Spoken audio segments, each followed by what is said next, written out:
एक समय की बात है। एक प्रीतमपुर नाम का एक छोटा सा गांव था। वहाँ सुरेश नाम का व्यक्ति अपने माता पिता के साथ रहता था। सुरेश के पिता लकड़ी से बच्चों के खिलौने बनाने का काम करते थे, जिसे उनका घर चलता था। एक दिन सुरेश के पिता अचानक बीमार हो जाते हैं और उनके खिलौनों का काम बंद हो जाता है। बेटा सुरेश, अब तुम्हें अपने पिताजी का काम संभालना होगा। उनकी जगह तुम्हें काम करना होगा। तुम समझ रहे हो ना? क्योंकि हमारे घर का काम अब कौन करेगा? घर का काम कैसे चलेगा? पैसा कैसे आएगा? माँ, तुम ठीक कह रही हो, पर मुझे लकड़ी के खिलौने बनाने तो आते नहीं हैं। कोई बात नहीं बेटा, तुम कोशिश करना, तुम उसे सीख लोगे, तुम बना लोगे। ठीक है माँ, मैं कोशिश करता हूँ और मैं सबसे अच्छे खिलौने बनाऊंगा। वह कोशिश करता है। माँ देखो, मैंने खिलौने बनाए, कितने सुंदर खिलौने हैं। देखो माँ। आहा, बहुत अच्छे खिलौने आपने बनाए हैं बेटा। तुमने तो बहुत ही सुंदर खिलौने बनाए हैं। अब तुम इन्हें बाजार में बेचना, इसके तुम्हें पैसे मिलेंगे। ठीक है माँ, मैं कल इन्हें बाजार में बेच आऊंगा। वह अगले दिन बाजार जाता है, पर उसका एक भी खिलौना नहीं बिकता। लोग खिलौने देखते हैं, कोई भी उसका खिलौना नहीं खरीदता। क्या हुआ बेटा, तुम्हारे सारे खिलौने बिक गए? तुम बहुत ही दुखी लग रहे हो। नहीं माँ, मेरा एक भी खिलौना नहीं बिका।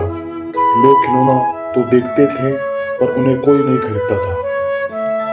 बेटा तुम दुखी मत हो, तुम इन खिलौने को लेकर शहर चले जाओ। वहाँ तुम्हारे खिलौने जरूर बिकेंगे, क्योंकि वैसे भी दशहरा आने वाला है और बहुत सारा बाजार में लोग आएंगे जो तुम्हारा खिलौना जरूर खरीदेंगे।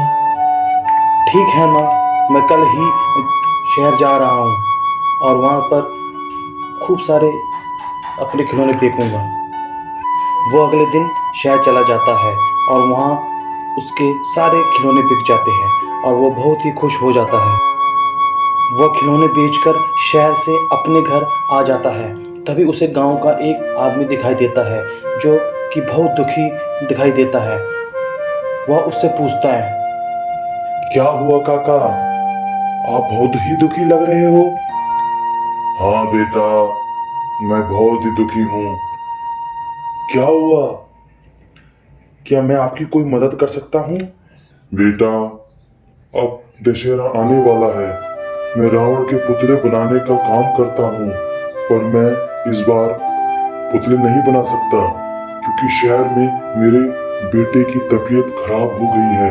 मुझे शहर जाना पड़ सकता है और गांव में सेठ जी ने कहा है कि रावण के बनना चाहिए, क्योंकि दशहरे का टाइम है। सब पुतले का काम पूरी तरह से होना चाहिए, कि बिना रावण के हम दशहरा कैसे बनाएंगे। और ना मेरे पास कोई ऐसा व्यक्ति है जो मेरी जगह रावण के पुतले बना सके। काका, आप चिंता मत कीजिए, सब ठीक हो जाएगा। बेटा, क्योंकि तुम ही मेरी जगह रावण के पुतले बना दो। तुम भी तो कारीगरी का काम करते हो, तो तुम मेरे लिए रावण के पुतले बना दो।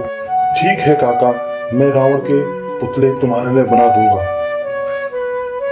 मैं तुम्हें कल सेठ जी के पास ले जाऊंगा और उनसे तुम्हें मिलाऊंगा।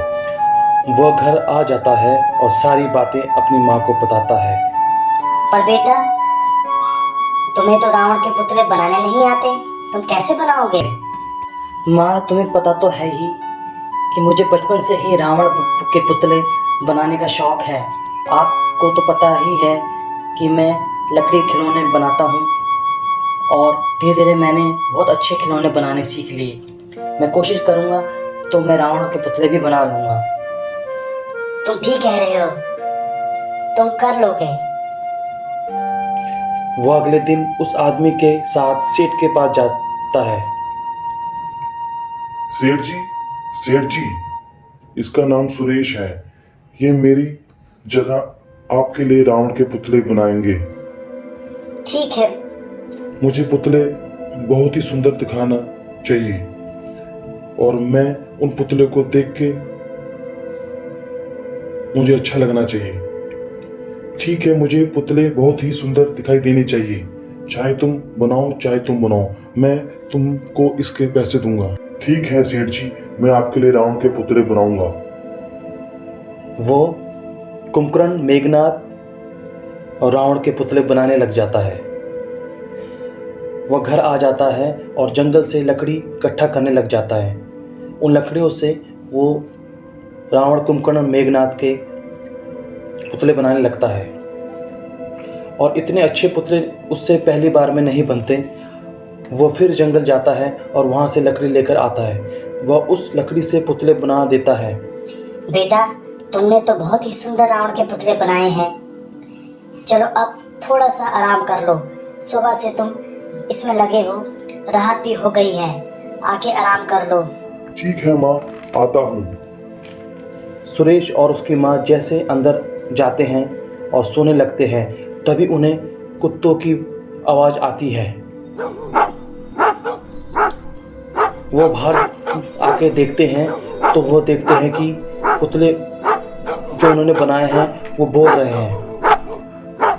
हा, जो तुम पेड़ की लकड़ी लेकर आए थे वो एक जादुई पेड़ था। हम बहुत ही भूखे हैं, हमें खाने को कुछ चाहिए। अरे ये आवाज कहाँ से आ रही है? अरे बेटा देखो सुरेश, ये आवाज कहाँ से आ रही है?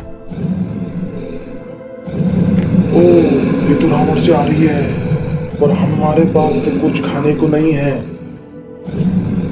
हमें बहुत भूख लगी है, जल्दी से खाना लेकर आओ, हमने कुछ भी नहीं खाया। वो अंदर जाते हैं और रसोई से थोड़ा सा आटा लेकर आते हैं और उसकी रोटी बनाते हैं और उनको दे देते हैं। वो उनको दे देती है और वो रोटी खा लेता है। मेरी भूख तुमने मिटा दी, हम बहुत ही भूखे थे। बोलो तुम्हें क्या चाहिए, मैं तुम्हारी हर मनोकामना पूरी करूंगा। नहीं, हमें कुछ नहीं चाहिए। तो ठीक है, तुम जिस जगह से ये लकड़ी लेकर आए थे वहां से फिर से लकड़ी लेकर आना और उस लकड़ी से आप लोग कुछ भी बनाना, वो चीज तुम्हें असली में मिल जाएगी। वो जंगल से लकड़ी लेकर आते हैं और उससे घड़ा बना देते हैं और वो घड़ा सोने का बन जाता है। बेटा, इसमें तो बहुत सारे सिक्के हैं जो कि सोने के लग रहे हैं। इसके देख के तो तुम अपना कोई कारोबार खोल सकते हो, कुछ काम खोल सकते हो और तुम्हारी सारी समस्या हल हो सकती है और तुम्हारे पिताजी की इलाज भी हो सकता है। हाँ माँ, तुम ठीक कह रही हो। इन सिक्कों से हमारी सारी समस्या दूर हो जाएगी। और इस तरह से सुरेश की सारी समस्या दूर हो गई और उसने दशहरा बहुत ही अच्छा बनाया।